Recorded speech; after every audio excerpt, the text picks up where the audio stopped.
Hello and welcome to the Growth Manifesto. I'm really excited today. I've got my good mate here, Alex Calenthus. How are you, mate? Good, man. How are you? Good, good. Hey, you know, they say life's all about timing, isn't it? Do they? Yeah. Yeah? Yeah. It's Sure. July. What are you going through? Dry July. And I'm really excited today because we've got Trent Allan on today, one of the co-founders of Young Henrys. G'day, Trent. How are you? I'm good. Thanks for having me. Hey, good to have you on board, mate. Good. Now, your profile here is absolutely amazing. You're an entrepreneur. You're a growth hacker. You're actually a public speaker. You're head of marketing and appliances online, a co-founder of Young Henrys, also working with an organisation called Home Clearance. There's not much that you haven't done, which is absolutely amazing.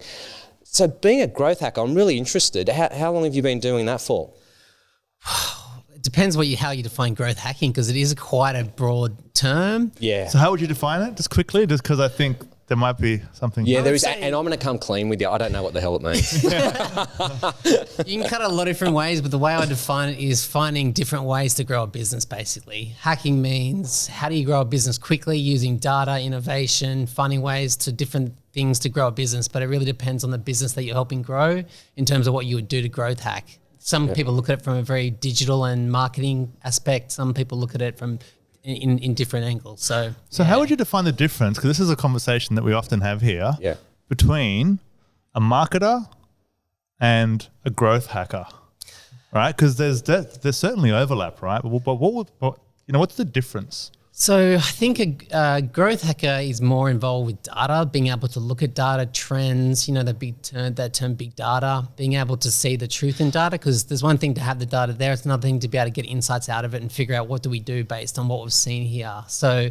whereas marketing, you can have some marketing managers who they deal with an agency, they manage a budget, they approve ads. That's where marketing can extend to. So I think a growth hacker is someone that's a bit more involved in the data and a bit more involved in finding new and different ways to actually achieve things in order to achieve the objective for the business. So what about this as a quick definition of one? And maybe you agree or don't. It's fine if you don't. I won't be upset. You can tell he's going to be upset, can't you? It's like, don't get this wrong, Trent. Whatever you do. No, I'm not passionate.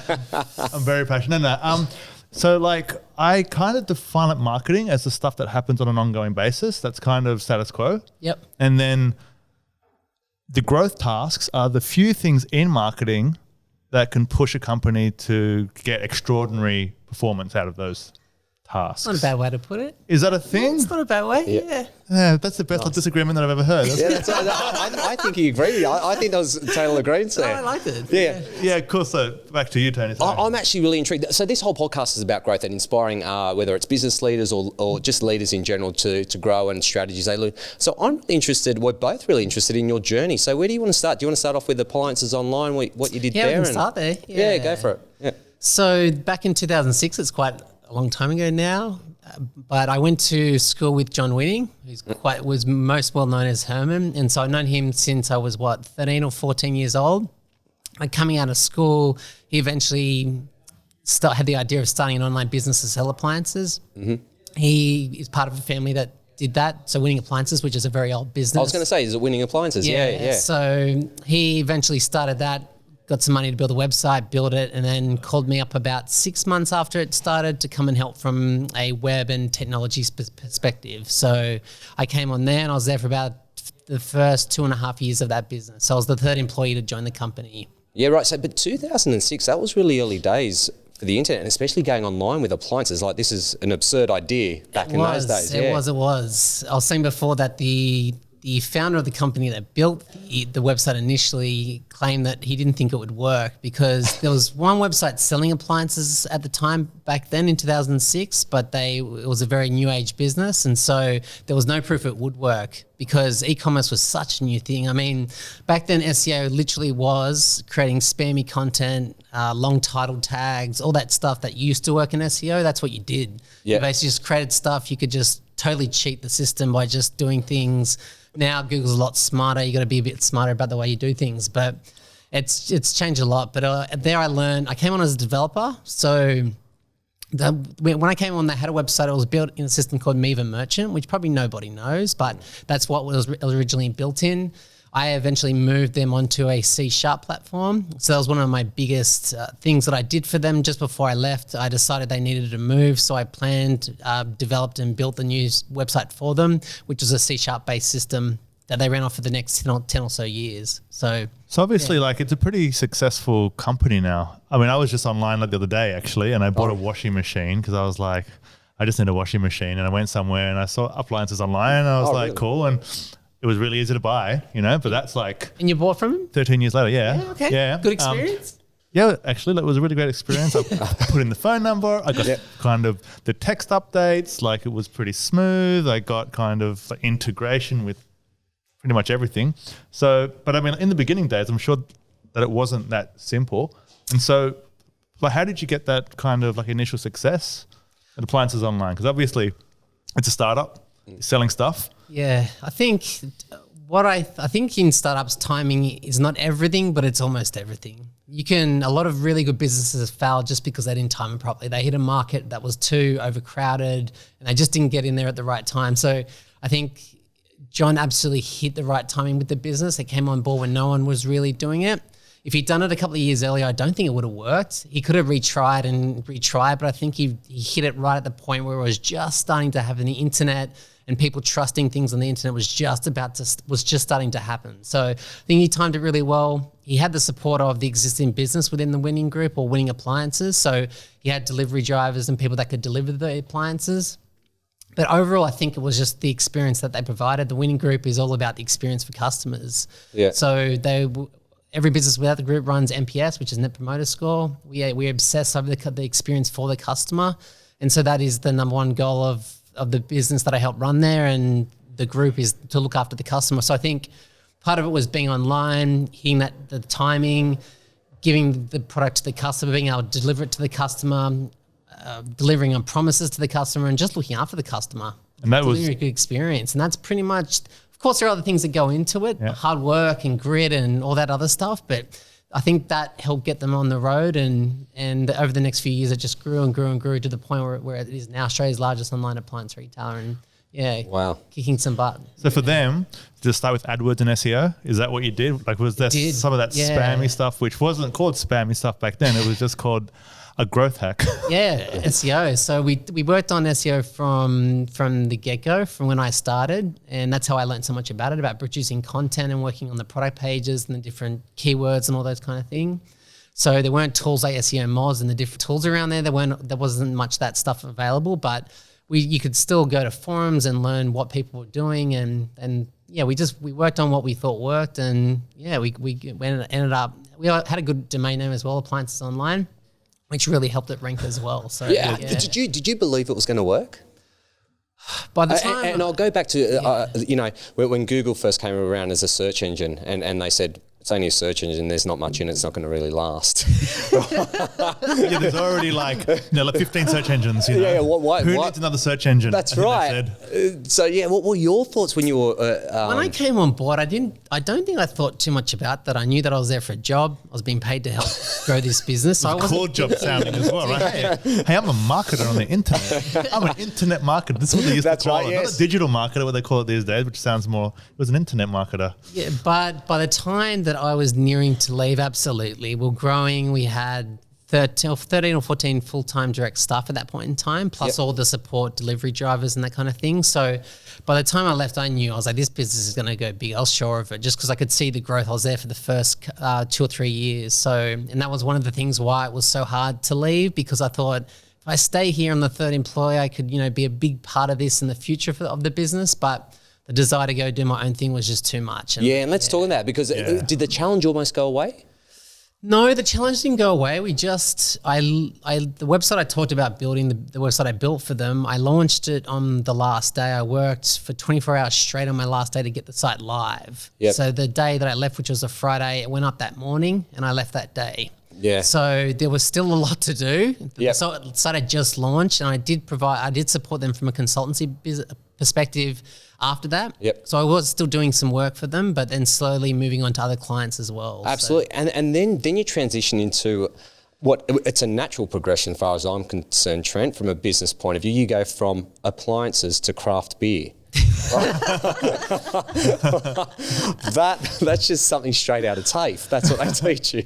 When the opportunity came up, I looked and I was like, I've never done anything like this before. It was just so out there, but it was so cool. I'm like, beer. Like, this is awesome. So how did you get into it? How did they approach you, or what was it? I was part of I forget the company that was doing it, but I was at the time running my business, Zilla. We were e-commerce web development agency, and there's this business out there that allowed you to be part of a meetup. So you'd meet with your group every 2 weeks. You meet at a coffee shop and you discuss business and how things were going. So you'd pay to be in the group, and it was a low fee, but it was more so just to talk to other business owners, network, and that kind of thing. And Ian Atkins, who was the original founder of Young Henry's, was in that group. And so one day in the group, he was showing some plans or talking about the brewery that he was creating. I got to know him quite well through that group. And as he got to know me a bit better, he eventually said, hey, we need someone to help out from a technology perspective. And that's how the opportunity came up. And so I kept discussing that with him over the next 6 or so months, which is late 2010. And then by 2011, I'd agreed to come on board and help them out. Yeah, that's interesting. Let's just give it a little bit of perspective as well. And for people who don't know who Young Henry's are, they're a Sydney brewer in Newtown. And they are one of I think, the best community-based businesses I've ever seen for pulling community. And let's put it into perspective, because if we have a look at the craft beer industry, it started back in '84, where we had people like Cooper's Pale Ale come out. We had Little Creatures as well. They were the pioneers in the game. And they had, 37 craft brewers open, but there was a 50% failure rate between 84 to 2000. So it's a crazy business thing. Then it starts to get some traction there, and 36 craft brewers open up with only a fail rate of 30%. Now, when Young Henry's come into the game, which is between 2005 and 2013, there was 220 craft beer companies around, but the failure rate was only down to 10% now. So now you're coming into, it was competitive, but it was still fresh as well. It was, because, I mean, back then when I walked into a pub, all I would see was the big beers, VB, Carlton. There was just those main brands that you'd always see, but now it's just so different. So it's, when you say that, it surprises me, because it didn't feel like there was much competition back in the day. There were some craft breweries out there, but it felt like we kind of joined on when it was starting to kind of get some traction. So would you also say though that, like, maybe the other companies didn't have a growth hacker like yourself on board, so then you couldn't even kind of like see them around? It's like, it's fine having competition, but if the competition, if they don't know actually how to market themselves, well, I think are they really competition at that point? I think the biggest part of it, I mean, is the product, right? If you have crappy beer or just okay beer, I think at the end of the day, you need to have really good product. And I feel that's one of the biggest things you have, because the product will help market it. If it's a really good product and the alcohol tastes really, really good, I think you need to start there. So we did have that. We had a great brewer, and we started off with a great product. I was quite surprised when I first tasted it. I was like, oh, this is really good beer. Yeah, the Newtown was the signature product, right? It was the beer that we did that really helped the business, because it was originally only sold within Newtown. So it started as exclusive to Newtown residents only. So it was only sold to bars within Newtown. You could buy it and take it out of Newtown, but you had to buy it within Newtown. Oh, really? Yeah. Is that, that's like the Facebook strategy almost, right? Where it's like, cool, so it's just that school can have it, So, but now eventually it's available everywhere now. But yeah, that was a real hit, because it was, in order to develop that beer, we interviewed a lot of people from Newtown, and ultimately we were from Newtown because that's where we started. But we figured out and knew what people in Newtown like, what taste they like, and so we created a beer just for them. How did you figure out their tastes? Spoke to them. You spoke to them, and said what? Like, because hey, what kind of beer do you like? I want a raspberry tinge to and not too frothy. By the way, I don't drink beer, obviously, with those examples. Alex. It's obvious. I prefer wine. Sorry, don't judge me heavily, or judge me, whatever. I wasn't really part of that process, but from what I understand, I mean, we were based there, so we constantly had people coming into the bar and buying stuff. So Newtown was where we were based. So we were born and bred Newtown. So. You're in a shed, right? This is a warehouse where you started? It's kind of it's a multi-business kind of where there was a yoga studio across from us. There was a bunch of little different businesses, but it's where I bet you the yoga studio was happy. We've got a brewery coming in next door. Let's go to yoga as well. So, but yeah, it was a bit of a warehouse area that we were in. So, yeah. So what was your part? Why did they ask you to come on board? They needed Technology. So they wanted a website, although a website really isn't a big part for a brewery. I mean, who goes to a brewery's website? It's more. I wouldn't think of it. Yeah, it's more people that are looking to take the beer on board. So if you're a bar and you're looking to sell the beer, you may go and look at their website. But consumers don't, in my opinion, don't really go to beer websites unless there's something that's there for them, like a special offer or something like that. So, but you need a web presence, and so I was there to build a website. Plus, before they knew there would be other technology requirements. And I remember back at the time, there wasn't much, if you're a business, I don't know, in a lot of different industries, there's a lot of platforms that are out there and built for you. You can go and get open source software and different software that provides a lot of the functionality. You use that, leverage off it. But back then for breweries, there really was nothing out there. So we needed something to help manage the business part of running the business. So taking orders, getting reporting on sales, and this is all B2B sales, so delivering into bars. So we wanted something that we could do all that through. So we came up with the idea of creating a kind of like own ERP system. Yep. And so I worked on that for about 7 months to plan, develop and build and launch their ERP system, which we called Swish, and built via an iPad app. That's why we decided to do it. And so its prime functions were taking orders, reporting on orders, managing deliveries, the delivery schedule, and also signatures for delivery so that we could track that a customer had signed for the delivery. So, that was one of the biggest things I did for them while I was there. And so from like a marketing perspective, I mean, what were some of the things that worked at the time? Because obviously like it starts in like a smaller suburb. Yep. It obviously sells somehow, right? And then from there, it expands out. Right. And so I'm sure there's a lot of organizations like, hey, look, we've got this awesome product. Yep. I'm sure that beer was great, but of the other 220, I'm sure there were other ones that were pretty awesome too that hadn't achieved the same kind of success. Yep. And that aren't the young Henrys now, right? And so like, how did it go after that point? Because obviously something had to happen to get that initial traction, right?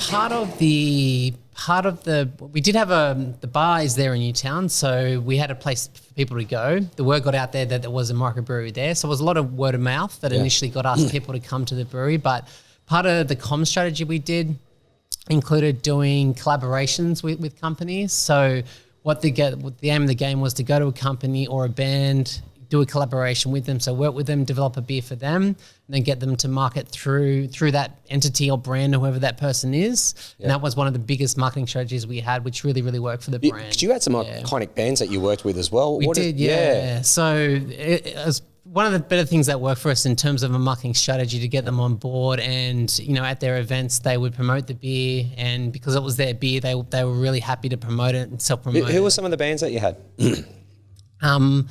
Off the top of my head, I can't remember. So I'm trying to scratch my head as well, because I remember when it came out, I go, geez, that's a brilliant idea. They're in the back of my head, but I'm like, what were that? They weren't as big as U2. There were a couple of big bands that were out there, but I just can't remember. I can't remember. They will pop up. It'll be, it'll be that 2 a.m. thing where you wake up to and go, that's right, that was the name. But you have done some amazing collaborative projects with others. And one recently that I had, it's most probably my favourite beer, is the Offends hemp beer that came out, which is a clothing label. They did that because that was just in the last 12 months. And I thought that was a great collaborative effort as well, where it is. And it says here, because Young Henry's is a really community-based sort of organic product, and that's where you grew it. And you know what I'm really interested in, because I think when people are growing businesses, a lot of people think, they go, how do we get more reach? And then you guys have gone, let's create loyalty here in this community and spread it that way. So what was the strategy? What was the thinking behind that? In terms of loyalty for the... Yeah, how do you do that? How do you do that with a beer? Let's get some loyalty and some passionate locals around drinking our beer. I think it was the staff that were brought on, the staff that we had there initially, and a lot of the guys that are still there really did own it. I mean, if you go into the brewery in Young Henry's, you'll see that the tattoos, the long hair, the beards. Yeah. I think going to that brewery is a real experience. You walk in, you're treated you experience this wonderful service by the people behind the bar. They know their stuff. They know about everything about the beer. I just think it's a great experience going there. So I think a lot of the loyalty was created through friends of friends, people knowing, going there, supporting each other. And we really became Newtown's brewery. That's the way that I believe the Newtowners kind of saw it. So I think it was a lot of word of mouth and a lot of just looking after the customer when they came in, looking after them, make sure they had a good time, doing events for them. And I think that's how it's quite simple stuff, but I believe that was what we did really, really well. Yeah. It's like Instagram these days, but back then, right, with all of the collaborations and, trying to find a way to push that growth without having to spend money on acquisition or anything like that. Like you invested the time and the resources on partnerships, which was like a really smart strategy, it seems like, right? And that's, I think, what's happening across Instagram these days. It's gone a bit too far with influencers and so on who are selling kind of everything under the sun. But I think that initial strategy around collab actually can work well if it's strategic. Really well. If it's strategic, it's planned and it's executed well, definitely. Yeah. And so how long then were you there for? Because you got there in 2011 officially, right? And then Evolve for around about 5 years all up. Wow. So you must have seen a fantastic and a fascinating experience. It was an amazing experience being part of it because, again, it's a business that I knew nothing about, creating beer, going and learning about the brewing cycle, the process that went into it, which is way more complicated than I thought it was. Yeah. These guys are basically, the way I saw it, scientists, making food, the different temperatures. There's a lot that goes into it to make sure that it comes out as the high quality product you're trying to create. So, and how did you scale it? Because obviously, cool. So then you get the first traction. Yep. It comes outside of the main suburb that it starts in. And then all of a sudden, there's other challenges of scale, right? Of so now we have to be able to supply it was 400 times the volume of one suburb. Yeah, and I think, and adding to that, I think that because I live in Newtown, so I'm quite aware with it, so I was on board with the Young Henrys for various, but you go outside of Sydney or you go into other places and it feels like Young Henrys is just exploded all of a sudden. Everybody knows about it. It's like this overnight success. Yeah, but that's not at all. No, not at all. Yeah, it's been around it's like any business. I think you look at them, and when you realize how long they've been around, like Messina is a good example. They've been around for a very, very, very long time. That's like 20 or 25 years, I think. Is that how long they've been around for? Yeah, mate. Don't quote me on that. I could be wrong, but it's more time than what you think. Yeah. So they've been working so they can imagine what they went through to get there, because you think they're like a 5-year-old business because when you heard about them. Yeah, when you heard about them or first had the ice cream. So But so in terms of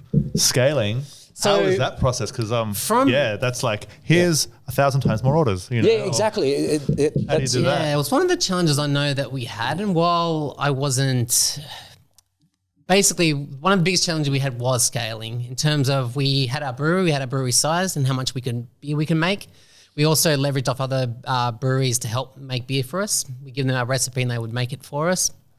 But we found that problem where we'd make so much, customers didn't want it. And we're like, we have too much beer, but then we would make so much and the customers wanted more. So we'd work hard to get taps at bars. So the bar would agree to put us on tap.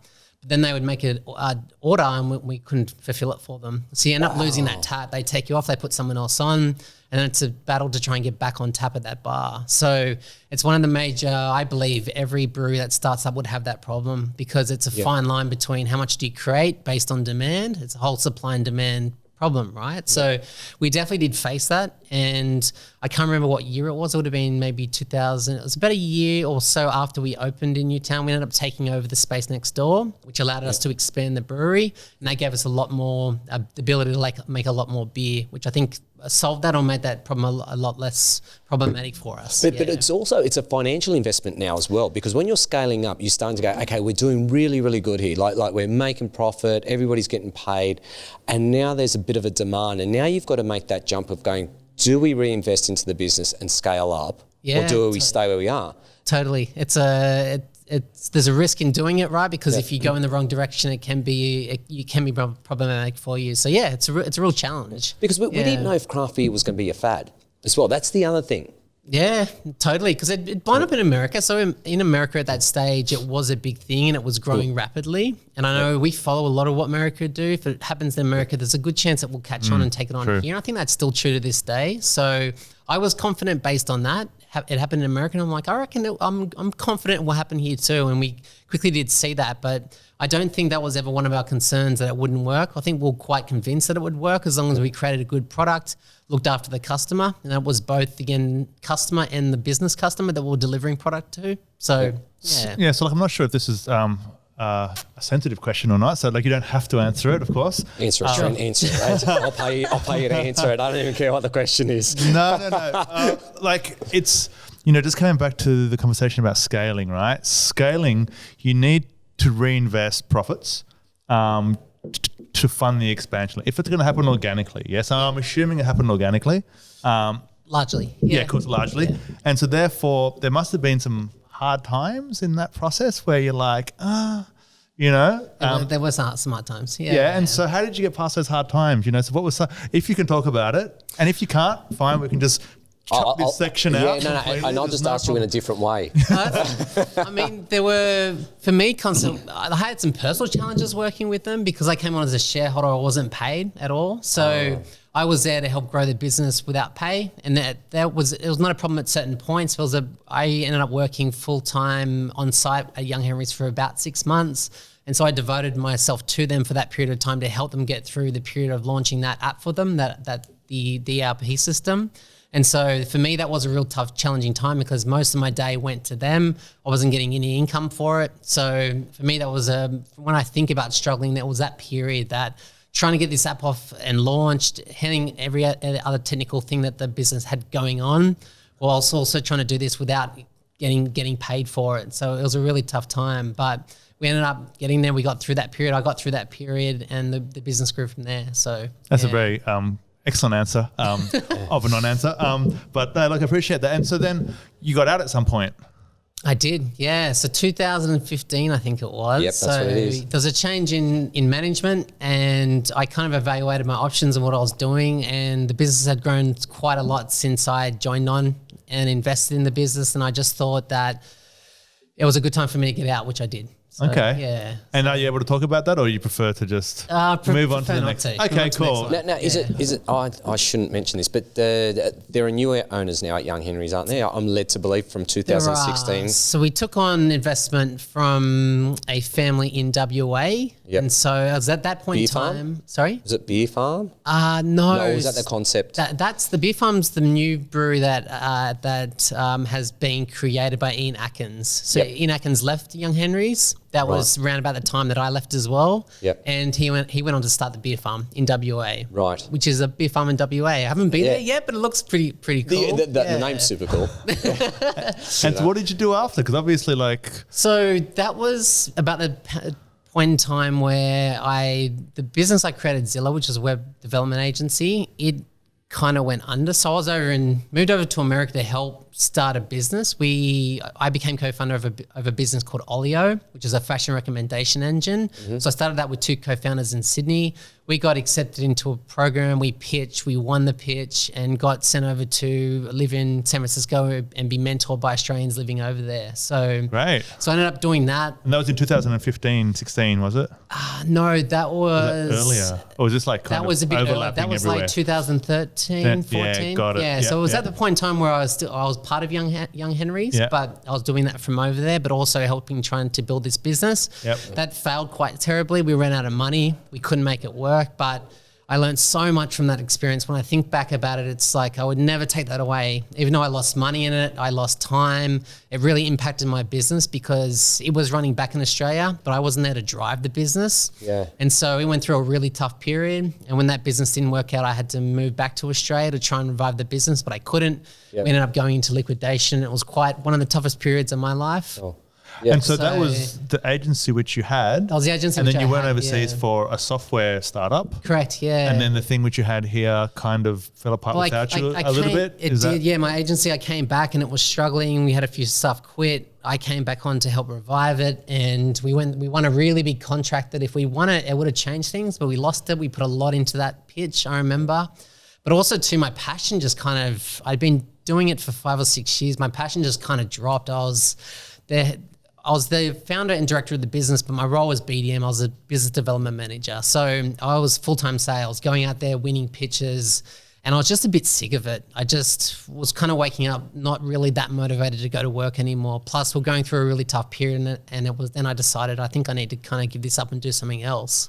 So, yeah, and it wasn't long after that I eventually went back to the winning group. Yeah, so what was your biggest lesson out of all that experience? Yeah, obviously, that's what I want to ask. Yeah, because like you just said, you've learned so much out of that, and I know. Did you not? Do you like how you tried to skim past that too? He goes, I learned so much. So anyhow, now I'm doing this. It's going really cool. Trent, we're going back to that lessons because this is all about growth. That's what this podcast is all about. And just so you know, I failed so many times in my life on so many things, and those lessons are absolutely the best ones ever. They're often the most expensive and the most painful, and you're thinking at the time, what's going to happen now? Like, you know what I mean? But then, you know, the big thing I realized is that you wake up the next day and you still have to pay your taxes. But maybe there's a bit less taxes now. But the thing is too, Alex, no, it's a good point, because the thing is that stays with you is the lessons learnt. Yeah. And that's what it's all about. And we've spoke about, you know, failing fast and everything like that, and the growth that has. So, yeah, we're both really intrigued. Like, what were the lessons learnt? So it was a really, really tough period for me. I remember at one point in time, I picked up my laptop and I Googled going bankrupt. And it was then that it really hit rock bottom, the situation that I was in. So, but again, I wouldn't take it away, because what I think I learned from it, well, getting out of it and being able to revive myself, told myself that I can fix anything. So no matter what problem I'm in or what hole I'm in, if I think about how to get out of it and just work towards it, I can do it. So, and it gave me a lot of confidence that I can do anything moving forward. If I can get out of that, I can do that. I can do that. I can do that. So, but also just being a little bit planned. You know, going over to America was something I wouldn't take away, but I also didn't realize the impact it would have on my business back here in Australia. So, but I mean, I wouldn't take anything back. I made some mistakes, but I'm just glad that I went forward and tried everything, because I learned so much from those experiences. And now that I'm out of it, I'm so glad I went through it, because it cost me money, but I also learned just a lot about the resilience of getting out of something like that. Yeah. I spoke to Tony before, and he shared with me that there's a book which you love, which is The Hard Thing About Hard Things. Yep. Yeah. Ben So Horowitz, this, So this kind of that. I mean, his story in that book's out of control. What he had to go through, like, I think I've had some hard stuff go on, right? Yeah. But like, how interesting, like, is the stuff that he's gone through? So, I mean, like, is this a time that maybe we can talk about, you know, that psychology or that approach? Why not? No, I think we're there, because it's a psychological aspect that not many people talk about. They'll talk about it's been a hard time, it was a hard time because we didn't have enough funds or the pitch didn't go well enough or anything. But I think what we're interested, what happened to you psychologically, what happened to you emotionally, and how did you get it? Because business owners don't really talk about that too much. No, they don't. That's why you're going to open up and tell us everything. I'll help you as well, by the way. Well, going here, I think what Ben describes in that book is what a lot of business owners, founders go through. He just took the time to detail it and write a book about it. But I think anyone that starts a business, it's a tough battle. You really are putting yourself out there to put yourself through some pain, because that's what it is. There's a lot of good in it. I love the fact of going and creating a challenge for myself by starting a business, but you will go through periods where you're like, what am I doing here? What is going on? Money's not coming in the door. You got to pay people, suppliers, staff, and it can be super, super challenging. So, and it's like, I think, like, you know, what's interesting, because obviously, like, I have like quite a lot of people around me that have businesses, and like most of the time it's hard.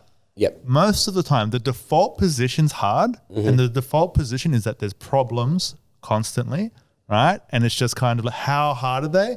How hard are they? What scale do we put them on? Are they? Yeah. Right? Like I always talk to people here going, oh my God, I heard some good news, right? Because you don't hear the good news, you hear the challenges, right? Yeah. So it's a life of challenges. And so then what happens is all of a sudden you get some successes, and then people start to congratulate you on that and go, oh, you were lucky and stuff like that. It was so easy for you. Yeah. How'd you do this? And it's like, it's I don't know any other way of, I guess, life, you know, but it's certainly a journey, right? Yeah, it's certainly a journey. Yeah. Like, I'm quite cliche these days because I'm a dad, so I can be cliche like that. Of course, yes. It's like a journey of self-discovery, right? Because like you kind of have to change the person who you are to be able to become the person that can achieve that success. And nobody starts that way going, I know kind of marketing and sales and accounting and collections and, actually how to create a culture. And there's all these parts that you're just like, whoa, I didn't think about that. I was almost like just optimistic. When I started my agency Zilla, I knew how to build websites. I built one for appliances online. I'm like, I can create good websites. I know I can do this. So I knew that, but I did not know anything else. I remember looking at a P&L and I was like, what is this? How much is the revenue number? Yeah, cool. Yeah, I knew the profit, but the balance sheet as well, I did not understand that. Yeah. So I didn't really know anything about building a business. I knew how to somewhat look after people's stuff. I knew how to pay them on time mostly. But there's money in the account. I can put it into their account. This is going to work well. And you knew what you didn't like from your past job. You're like, I didn't like when that happened at my past job. So I'm not going to do that. And I knew how to look after customers, which is the main thing. So I think I knew the main things. I knew how to build websites. I knew how to look after customers, and I knew how to provide an amazing experience for the customers. And so that was the big thing, because if I couldn't do that, nothing else would work. But I had that, and then everything else I just learned. I learned the accounting things. I learned the management things. All that stuff I just went through in the day-to-day running of the business. But I had the core thing that was created, which was the desire, the wanting to do it, and the passion to do it. So I think is the big thing. Yeah, for sure. I think you need the passion to get through the difficulties, the hard times, because it's a lot. And if you're lucky, there's some good times in there as well, right? But I think because it's true. Or you can just have a job that's like a self-employed job where it's just like it's you. You've got like the kind of. It's like a lifestyle job, which is never that easy, to be clear. And that's kind of the dream. I mean, like I started in this space and I was like, this is back in 2001, I started experimenting and I was like, oh my God, I'm going to arbitrage AdWords to sell ebooks and I'm going to go traveling. Of course, yes. And I still haven't done that.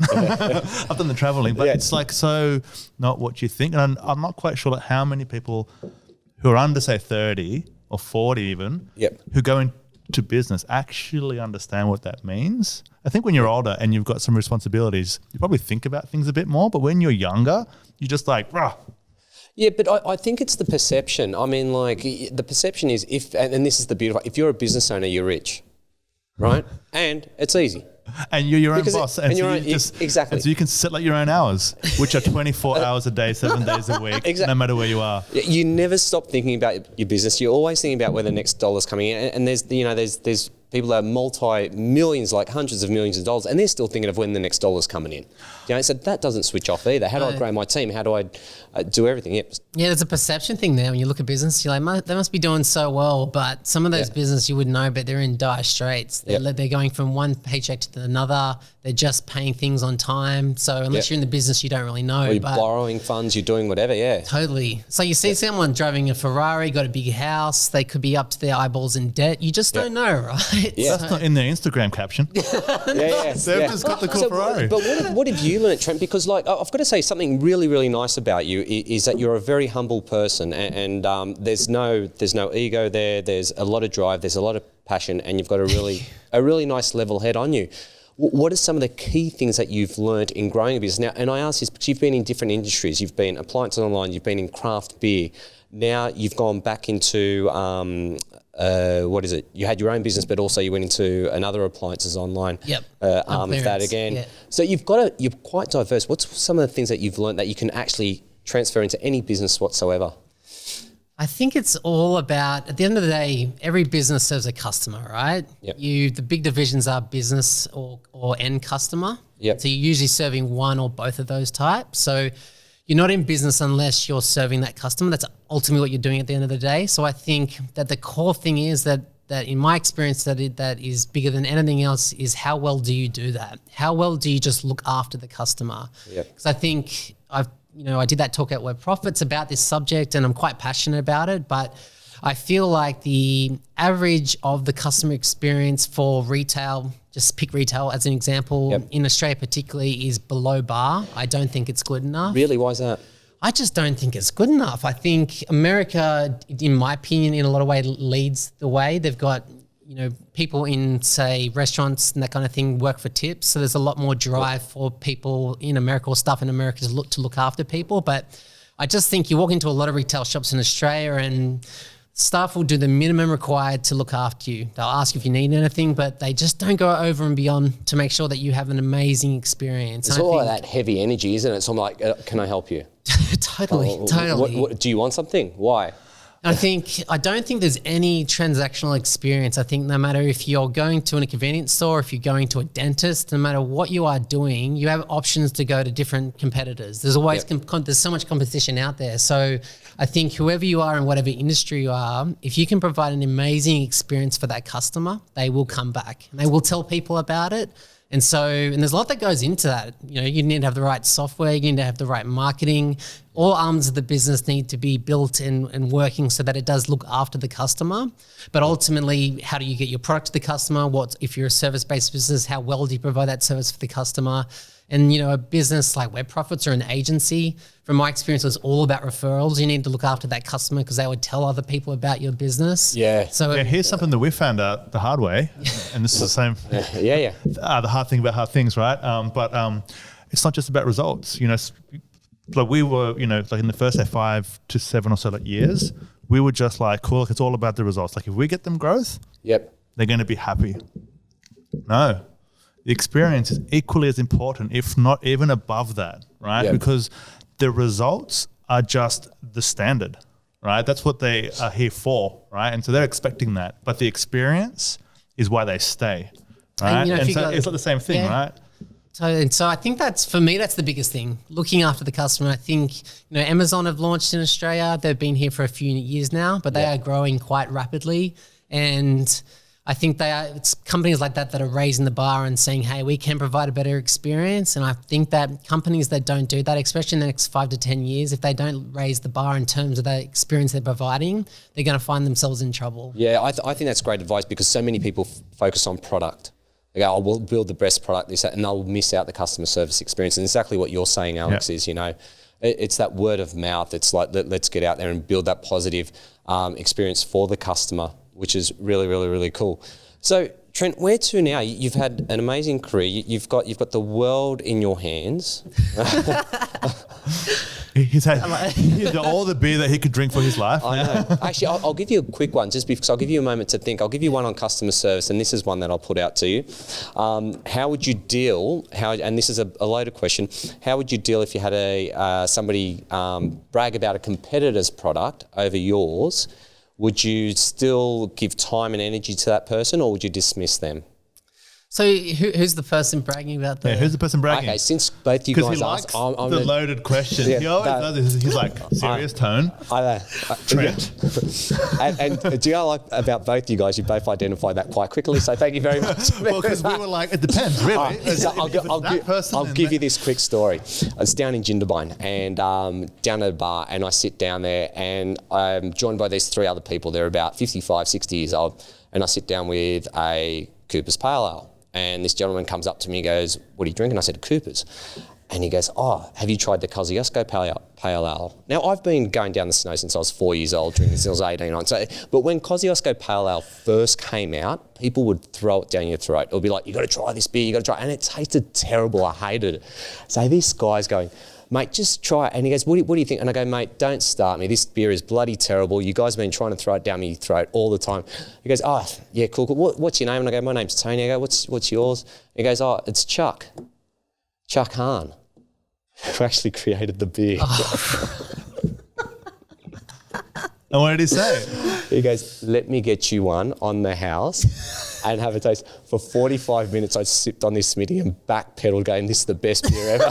He must have changed the recipe. And was it good or did he shame you into changing your taste? It actually did taste better, but the way he handled it was beautiful. Like he wasn't upset. He showed that he had no opinion whatsoever. He goes, that's cool, just try it again. And it was a really good recovery thing.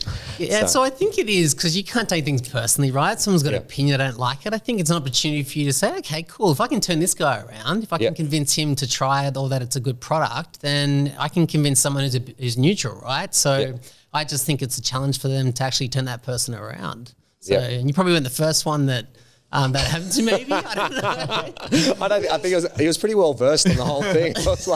He's like, okay, cool. So go to your quiet place, offer him a drink. It's always, so Trent, what for you now?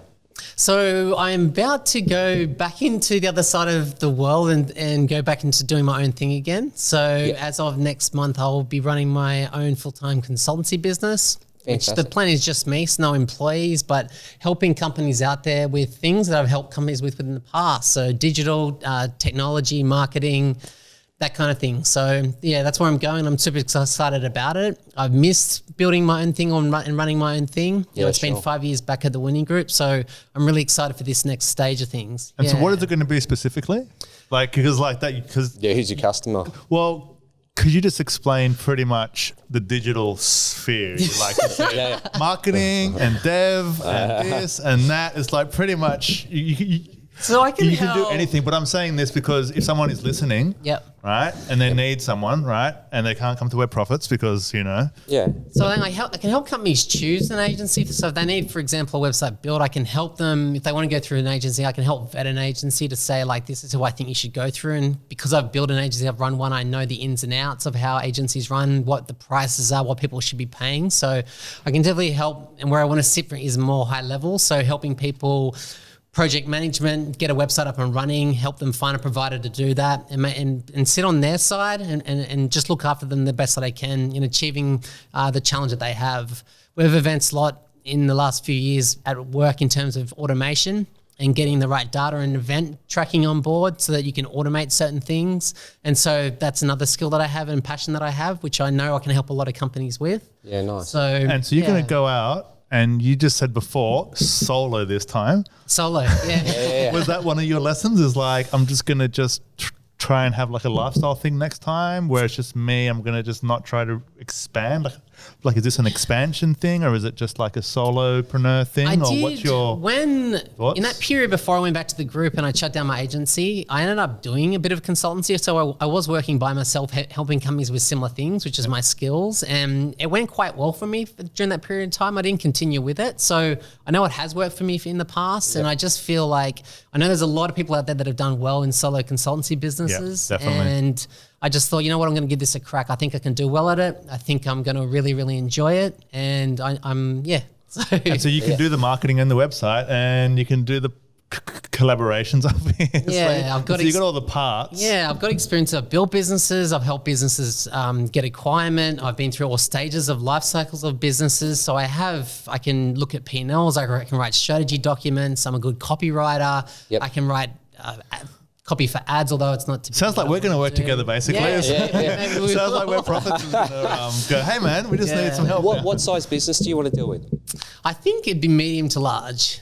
Okay. Anyone. Yeah, he doesn't sound cheap. No. That's what I'm saying. With your level of expertise, I'd be like, geez, if you're doing startups, I'd be amazed. But no, so it depends on the startup that's in question. It depends on what stage of the life cycle that startup's funded at. Startups, right? So, but I'd like to sit more high level, helping with more high level strategic things. So Yeah, cool. It's good. Yeah, I love it. Trent, I'm going to wish you all the best. I think a lot of people are going to get a lot of good out of you and make a lot of money and a lot of people happy and a lot of customers happy. So I hope people do get in touch with you.